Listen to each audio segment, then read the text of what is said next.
Sutra. Ananda, the internal aspect, refers to what occurs inside living beings. Because of love and defilement, they produce the falseness of emotions. When these emotions accumulate without cease, they can create the fluids of love. Commentary. Ananda, the internal aspect, refers to what occurs inside living beings.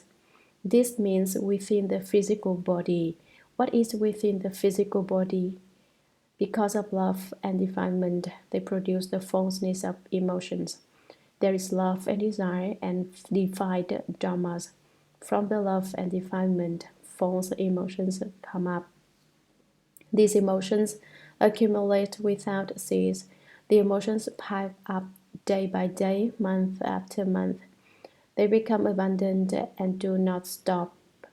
The emotions of love are ever present. They can create the fluids of love. Sutra, that is why living beings mouths water when they think about delicious food. When they think about a deceased person, either with fondness or with anger, tears will flow from their eyes. When they are greedy for wealth and jewels, a current of lust will course through their hearts. When confronted with a smooth and supple body, their minds become attached to lustful conduct, and from both male and female organs will come spontaneous secretions. Commentary. That is why living beings mouths water when they think about delicious food. Why is it said that once living beings have love and defilement, they develop emotions which eventually, if not stopped, will produce a fluid of love? Some examples will substantiate this. Just thinking about eating some delicacy makes people salivate. It happens because of their gluttonous thought. When they think about a deceased person, a friend, or close relative, someone with whom they had the most affinities, either with fondness or with anger, tears will flow from their eyes. The person who has died was so close to them that they give rise to anger, resentment, or even rage and think he was so fine. Why did he have to die so soon? Things were so good between us. Why him? Excessively fond regard or tremendous resentment both cause a person to cry. When they are greedy for wealth and jewels, a current of lust will course through their hearts. They dream about getting rich, and in their hearts a flow of lust is stirred. When confronted with a smooth and supple body, their minds become attached to lustful conduct, and from both the male and female organs will come spontaneous secretions. When they see a particular attractive person, they have thoughts of sexual desire. With that, the essence flows of itself. Strange, isn't it? Sutra Ananda, although the kinds of love differ, their flow and oppression is the same. With this moisture, one cannot ascend but will naturally fall. This is called the internal aspect. Commentary. Ananda, although the kinds of love differ, although there are various kinds of love, their flow and oppression is the same. Their currents and enticements are the same. With this moisture, one cannot ascend but will naturally fall. Emotion sends one down. This is called the internal aspect. Sutra. Ananda, the external aspect, refers to what happens outside living beings. Because of longing and yearning, they invent the fallacy of discursive thought. When this reasoning accumulates without cease, it can create ascending vapors. Commentary. Ananda, the external aspect, refers to what happens outside living beings. Because of longing and yearning, they invent the fallacy of the discursive thought. The longing and yearning also refer to love. The discursive thought is in fact false thought which accumulates. When this reasoning accumulates without cease, it can create ascending vapors. You think of it from all angles. You think about it today and you continue thinking about it tomorrow. You thought about it during your last life. You're thinking about it in this life. You thought about it in former compass and you think about it now in this compass. No one knows how long you've been thinking and you never rest. However, from this continual thinking, a special response can occur, which is an uplifting ascending motion of spirit. Sutra, that is why, when living beings uphold the prohibitive precepts in their minds, their bodies will be buoyant and feel light and clear. When they uphold mantra seals in their minds, they will command a heroic and resolute perspective. When they have the desire in their minds to be born in the heavens, in their dreams they will have thoughts of flying and ascending. When they cherish the Buddha lands in their minds, then the sagely realms will appear in a shimmering vision and they will serve the good and wise advisors with little thought for their own lives. Commentary. That is why when living beings uphold the prohibitive precepts in their minds, their bodies will be buoyant and feel light and clear. This can happen to any living being. Prohibitive refers to things which one cannot do. These precepts keep people from doing bad things, from creating evil. Don't do the things you should not do, and then you are upholding the precepts in your mind. If your mind holds the precepts, then your body will experience a sensation of lightness. You feel almost like you're floating when you walk, and your mind will be extremely pure and clean. When they uphold mantra seals in their minds, they will command a heroic and resolute perspective. If you realize in holding the mantras and in your mind, there are many mantras and this refers to any one of them, you will have a response. The seal refers to the mind seal as it pertains to mantras. When you recite the mantra, a certain response occurs. If you are a specialist in mantras, you will have a heroic air about you when you gaze around. Your glance will be powerful and determined. You will know no fear. When they have the desire in their minds to be born in the heavens, in their dreams they will have thoughts of flying and ascending. In your dreams you'll be able to fly and to soar into empty space. That's all because you want to go to the heavens. When they cherish the Buddha lands in their minds, when the sagely realms will appear in a shimmering vision, and they will serve the good and wise advisors with little thought for their own lives. If you'd like to get born in the land of ultimate bliss or some other Buddha land, then the Western Pure Land will secretly appear with its ponds of 7 jewels and waters of the 8 meritorious virtues, with its wide cranes, aigrettes, parrots, and calavinca birds, and with a myriad other states. It won't be something others can see, but you will see it. Others will be unaware of it, but you will know. You will be able to see the Eastern crystal wand of Medicine Master Buddha as well. You will get to serve these good and wise advisors. You can draw near to them, respect them, and make offerings to them, and you will have a total disregard for your former lifestyle.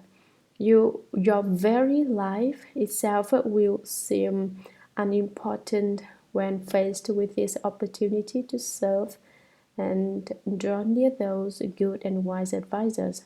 Nothing you might do will seem as important to you as serving these sages. Sutra Ananda. Although the thought varies, the lightness and uplifting is the same. With flight and ascension, one will not think but will naturally become transcendent. This is called the external aspect. Commentary Ananda. Although the thought varies, the lightness and uplifting is the same. Although the things one thinks about are different, the comfort and light is that one attains the feeling of floating is the same. With light and ascension, one will not sink but will naturally become transcendent. With this upward movement, one will not fall downward. Transcendent means rising above everything, surpassing all. This is called the external aspect. Sutra Ananda. All beings in the world are caught up in the continuity of birth and death. Birth happens because of their habitual tendencies. Death comes through flow and change. When they are on the verge of dying, but when the final warmth has not left their bodies, all the good and evil they have done in their life suddenly and simultaneously manifests. Their appearance, the intermingling of two births, of two habits, an abhorrence of death and an attraction to life. Commentary. The Buddha calls again, Ananda. Do you know that all beings in the world are caught up in the continuity of birth and death? They get born and die and get reborn up and again in a never-ending cycle. They spin on the wheel of the six paths of rebirth. Birth happens because of their habitual tendencies. Birth is something living beings want. They tend toward it. Death comes through flow and change. When they die, they follow their karmic retribution to turn again in rebirth. According to the kind of karma they have created, they will revolve on the wheel when they are on the verge of dying, but when the final warmth has not left their bodies, all the good and evil they have done in that life suddenly and simultaneously manifests. The final warmth has not left their bodies means that the sixth consciousnesses and the seventh consciousness have passed out of the body, but the eighth consciousness still remains. Its passage will be marked by warmth, that is the place for the body where the eighth consciousness lives will be warm to the touch. For instance, if the eighth consciousness lives through the soles of the feet, that spot will be warm. If it lives from legs, the legs will be hot, will be warm. If it departs from the waist will be warm. If it goes out the top of the head will be warm. That's the final warmth that's mentioned here in the text. Before the eighth consciousness goes, it is referred to as the present skandha body. Once it leaves the body, it is the body between the skandhas or intermediate and skandha body. So the text here refers to the present skandha body before it has left the physical body. If one cultivates well, the skandha body is a Buddha. If one does not cultivate, it is a ghost. So when people ask, where are there really ghosts? They must first ask themselves if they were Buddhas.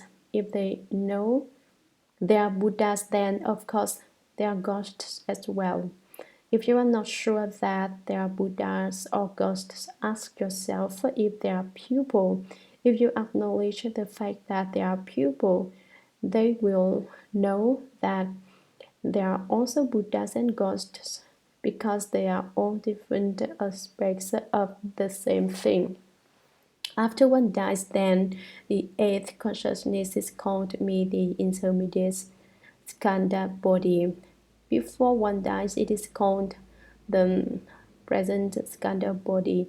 It is also known as the soul and as the Buddha nature. When a person is on the verge of death, the good and evil he or she has done is revealed and reckoning is at hand. Depending on what one did, one will have to undergo retribution or reward. If one did good, one can get rebirth in the heavens. If one did evil, one falls into the hells. If you did more in the way of good deeds and meritorious acts, then you can live from your head.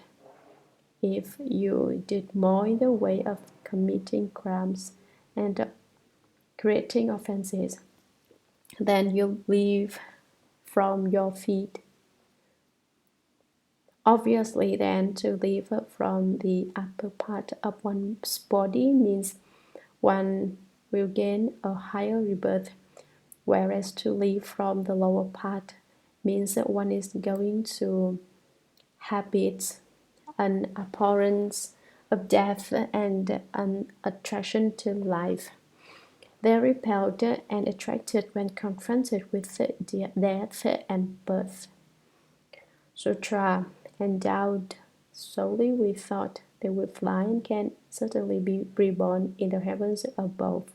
If they fly from the heart and if they have blessings and wisdom as well as pure vows, then their hearts will spontaneously open and they will see the Buddhas of the 10 directions and all their pure lands, and they will be reborn in whichever one they wish. Commentary. Endowed solely with thought means that the person has no extinction, has no emotion, no yin, but has only reason, which belongs to yang. Solely means it is present of to the exclusion of any other mental process. This is only thought, nothing else. It is a kind of true sincerity. People's thoughts are such that they govern what happens. For instance, eating, drinking, and smoking all come about based on thought. First, one thinks about it and then one does it. Conversely, if one decides not to do something, that thing won't be done. If I want to eat something food, I go buy some good things to eat. If I want something nice to wear, I go buy it. The same is true for drinking. If one is thirsty, one goes out and gets some brandy, whiskey, rum, or beer. Just mentioning it is enough to make some people's mouth water. People who like to smoke. People who like to smoke are always mulling over the best brands of cigarettes. They've always got their mind on these things. Then they meet a good and wise advisor who tells them to stop smoking, stop eating meat, and stop drinking. Obedient they stop, but since their minds habitually run to the things, they start having dreams about smoking cigarettes, drinking liquor, and eating meat. They don't actually do these things in their waking hours, but because the thought remains, they dream of indulging in them at night. When they awaken, they regret their conduct in the dream. I've already stopped doing that. Why would I resort to it in a dream? They admonish themselves. As I've told you before, it's difficult to remain in a court of some of yourself when you seek, and even more difficult to do so in a dream. Endowed solely with thought, they will fly and can certainly be reborn in the heavens above. If they fly from the heart, and if they have blessings and wisdom as well as the pure vows, then their hearts will spontaneously open. However, if one's thought is of the heart and one does not wish to be reborn in the heavens, but instead keeps blessings and wisdom in mind at all times, then even better to be born in the heavens. One may have made pure vows to be reborn in Buddha land. The Buddha is known as the doubly complete one. That is, he is completed with both blessings and wisdom. Aware of this, one wants to cultivate blessings and wisdom oneself.